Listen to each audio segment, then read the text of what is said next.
What's up, guys? If you're not subscribed, please subscribe. Also, please smash that like button on the video and enjoy the show. I think you told me this back in 2018 that you thought you had missed it.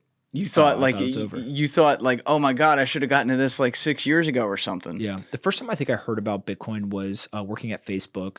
And I actually found there's a guy that I was DMing with about it, maybe even as early as 2012, but I don't even think I actually knew like what I think it was like an offhand comment, but like the first time I really was like, oh, somebody's talking about Bitcoin, 2014, maybe early 2015.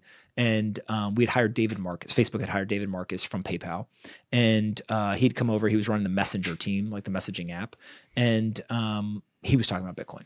And I remember turning to an engineer on our team and being like, yo, like, what the fuck? What's the payments guy? Like, you know, is this Bitcoin shit real? Right. And he was like, he's like, it's stupid. Okay. Didn't Google it, didn't do it. Like, so dumb of me. Right. But hey, you got to learn. Didn't think about it. And then in probably 2016, a 21-year-old kid, maybe he wasn't even 21, he might have been like 19-year-old. Yeah, I think he was a freshman or sophomore at NC State. A kid named JP Barrett came to me and he said, he goes, I know that you know about data centers because my dad had been in the data center business for a long time. And so he goes, do you know about this thing called mining? I was like, no. He's like, what you do is you buy these computers, you plug them in, it runs a computer program, and then it makes money. I've been trying my whole life to make money. What do you mean you just buy a fucking computer and makes money? Like, yeah, right. And he showed it to me. And I started Googling around and I was like, there's a 50-50 chance this is real and a 50% chance that this kid steals my money. Like that's literally what was in my head. I said, hey man, I'm game. They ain't kill me in Iraq. So like, let's fucking roll the dice, right? Like I got good odds on my side so far. And so I sold all of my Facebook stock. I put 50% of it in the bank because I needed money to live. And I took the other 50% and I bought machines. I had This is 2017-ish? 2016. Okay. Yeah, I think it was 20. Yeah, like second half of 2016. Yeah, second half of 2016. Okay. Get hosted in Washington State. Get a dashboard. You'd be shocked. We really got money coming in every day. And we're mining Ethereum using these GPUs. I don't even know what Ethereum is. Fucking could have been, you know, dummy coin, whatever. All I see is what it's worth. Ethereum at the time's like $5, goes up to like $8. And I'm getting it. And I think I'm mining at the time like 5 ETH. Right? Oh my God. No, not oh my God. I'm like, bro, we're never going to get our money back. I just spent, I don't know, how tens of thousands of dollars. I'm thinking in today's terms, minimum. my guy. No, I know. But I'm thinking at the time, I'm like, we just spent, you know, each machine was a couple $1,000s, whatever we ended up spending. How am I ever going to get my money back? 5 ETH a day, it's like $40, let's call it. Yeah. And so at the start of 2017, starts out at like $8, $10. By May, it's 100. And I haven't sold any ETH. I've been sitting, I don't know what to do with it. So now all of a sudden I'm like, oh, each one of those $40 days are now $400 days. Okay. Goes to 150. I sell it all. I'm a fucking genius. I just 15x'd the money that I mined. Get back all my money plus some profit. I'm a gangster. Had you thought about it all, like what it was, or No. was it just like I have a money printing machine. I have a money printing machine. Yeah. Why? I am going to be rich, is what I'm thinking. That's how it starts. Ethereum keeps going up. It goes to $300. I'm like, oh shit! It goes to $1,400. I remember this. I sold it at 1/10 of the price it actually went to. Again, each one of those $40 days would have been $4,000 days. So, like shit. But now I have too much pride to buy back. Actually a bad investing decision, but thankfully I get saved because these cycles, which I didn't understand at the time. So start really, now I got to figure it out. So now I'm talking about it a lot online. I'm trying to understand who the players in this, what do you guys know? Who the hell created this shit? Who's Vitalik? Satoshi? Is that a real person? Like I'm in the weeds, right? My wife always jokes that one time she came home, we were dating. I had basically just moved into her apartment. She didn't know yet. And so I was there, I had a duffel bag of clothes. I'm grinding, right? Yeah. And I have books, but not like regular. I have like textbooks. And she's like, what are you doing? I'm studying. And she's like, oh, what could you possibly be studying on the internet? The second I say the word internet coin, she's like, I'm fucking out on this. Like, I literally am dating an idiot, right? So I start learning. And by the end of 2017, I'm like, this shit is the future. Sounds like somebody you probably heard, like plenty of people are like, this is the future, right? But along the way, I'd also simultaneously for years been looking at investors. And what I knew was most people are able to identify trends at some point along the way, but they don't do anything about it. Mm-hmm. And so it became very clear to me. I said, hold on a second. I'm doing all this investing. I'm seeing these prices go up on assets I'm not buying because I'm just doing regular venture investing. I think this is going to be the future. I got to figure out how to get in this game and do it with some degree of size of money. And so I'd met a guy named Mark Yusko. Mark ran a company called Morgan Creek Capital Management, a big hedge fund. Yep. And going back to many points in my career, I said, okay, I want to work with this guy, but I ain't going to be an employee. I did the employee. I'm out on the employee thing. He wanted me to go work for him. And I said, why don't we be partners? That's it. He said, okay, what do you think? And so me and Jason, Mark and Morgan Creek became partners. And we basically set up a joint venture. Separate. Yeah. So thing, we used the name Morgan Creek Digital Assets, but separate but related. You got your nice office in New York that you put fucking nothing in. We can talk about except that. a bag. And so, they owned half, we owned half. And the whole idea, again, how Jason and I became partners was they could help us raise money and we knew how to deploy the money. And for whatever reason, we just figured it out. We figured all this stuff out. We were able to raise money from the first 2 public pension funds in America to put money into a fund to want to buy Bitcoin. So we were investing mostly in other things, in companies and things like that, but a little bit in Bitcoin. And I think a lot about that experience because it took people with courage to say, hey, you know what? This is new, but I think it's valuable. And I'm going to do something that may not be popular today, but if it becomes popular in the future, be pretty good. But Mark believed in the concept when he first partnered with you, right? Like when he was talking about it? I think all of us probably were like, this is going to be big, but we lied to ourselves and thought we understood it better than we did, as with everything, right? You always think you understand something better, and then 5 years later, like, oh, wow, I understood it way better than I used to. And so that fund, there are a couple of investment decisions in my life that I've made where I'm like, that was a big decision. I got it right and paid off. Bitcoin had hit $20,000 in 2017 and it started to draw down, meaning the price was going down. So there's a bubble-ish type activity and now it's crashing.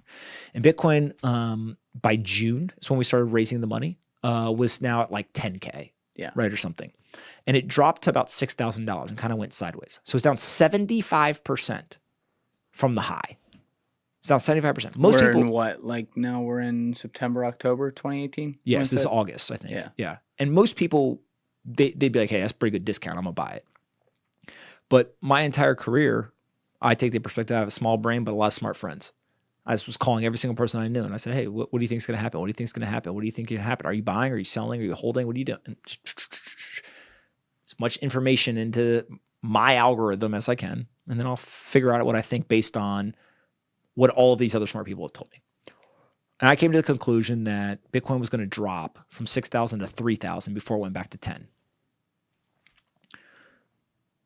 And I not only thought it, but then I, like a moron, decided to publicly write it. And I wrote it and I published it. But you did it though too. And when I published it, people went nuts. They were like, you're an idiot. I posted on Twitter. I was like, whatever. Why do you guys care if I'm wrong? Like, you're dumb. Okay. That happened. And when it happened, that's when I made the first big purchase of Bitcoin at $3,200. I was there that day. That was Monday, December, I want to say 17th, 2018. That was the day you met me in New York that I mentioned at the outset. And I'll never forget that because when we were sitting in there for an hour just going back and forth on shit, one time in the whole meeting, you pulled your phone out. And it was like smack dab in the middle where I'm like, you know, what do you think of this? Like, what about the motion on Bitcoin? And you literally flipped out your phone like this, flipped it over. He goes, okay, what's the trade now? I was at, looks like it's about 3,200, 32.50. Yeah, I take every dollar I own right now and I put it all right into that. It's the lowest it's ever going to go. Now, if you look at the bottom chart of Bitcoin at that point, you literally nailed it almost down to the exact day, like the exact hour. And when I went to leave that day, I went to take a piss before I left. And when I got to the elevator, you were getting in the elevator to go down to go home to make the biggest Bitcoin trade of your life. So when people's like, this is the thing, you do say things that, you know, you got to make a call on stuff and you're going to be wrong about stuff. But I appreciate when people, you know, actually use their platform, type something out that is a conviction, but then literally go do it. Yeah. And that's what you did. I didn't know any better, right? Like it was just, hey, this is what I believe. So like, I'm going to say what I believe. I also went on television. That was the first time I went on television. I think it was in 2018. And they were like, the price is down a lot, like idiots. And I was like, we're buying. And by the end of 2018 or beginning of 2019, we also got the genius idea. We're like, let's, you know, rally people up on Wall Street. You guys think we're dumb? Fine. We issued $1 million bet. We said, anyone on Wall Street, you can pick any asset you want for 10 years.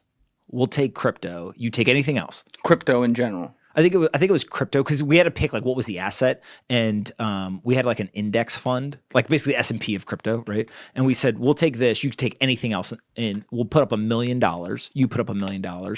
Whoever's right in 10 years, you can take the money or it can go to charity. Not one person took it.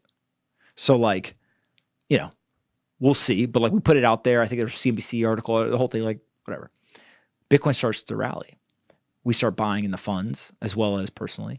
And sure as shit, that's what happened. It went from 6,000 to 3,000 back to 10. Now, that's a good story.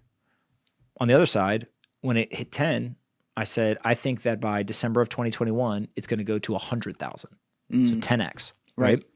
It went to 70, right? And so you will always get criticized because it didn't go to 100. I was wrong, right? I 100% was wrong. It did not go to 100. But I called for 10x and it went up 7x. Ballpark. Right? Yeah. Well, just if you had bought then, like you're not complaining type thing, right? And so over time, what you learn is you get some intellectual humility. You gotta be wrong, right? When you start your career off hot and you're right all the time, people take notice, but also you need to be humbled a little bit. So you gotta be wrong a couple times. And then you're like, all right, you know what? I'm right more often than I'm wrong, but also I know what it's like to be wrong. Maybe I should actually not have the bombastic 100% confidence, certainty this is going to happen. Instead, it's likely this is going to happen, but here's the reasons why it wouldn't happen. It makes you a better thinker, right? And so one of the benefits of the internet and having a big audience is you have to write tweets with the trolls in mind, right? When you write a tweet, you can't just say what you think anymore. You got to write a tweet and be like, okay, what are these dumbasses on the internet going to say? How are they going to critique this? And so it becomes the like, let me put the caveats into the tweet or let me write it in a way that is addressing what are going to be the concerns. Well, that's just called critical thinking. Yes. So the trolls are actually some of my favorite people because they have taught me how to critically think at a better honest. level. Yeah, they keep you honest. For sure. It's, you know, short sellers are idiots and assholes a lot of the time, but they do provide a great, healthy activity in financial markets. The yin and the yang, man. Yeah. And so like being a short seller, you basically got blown out for the last decade, but there are times where they're right. And especially the ones who are activist short sellers who go and identify frauds and then call them out. They specifically do a great job, right? And so same thing with trolls. Like they're intellectually short sellers, right? They are like intellectual short sellers in that they look at ideas and they short them. Okay. You make me better. Thank you. Yeah. And so if you think about kind of Bitcoin as an asset, it's super volatile. Sometimes you get it right, sometimes you don't. But what we've seen so far is people just buy, hold it. They do okay.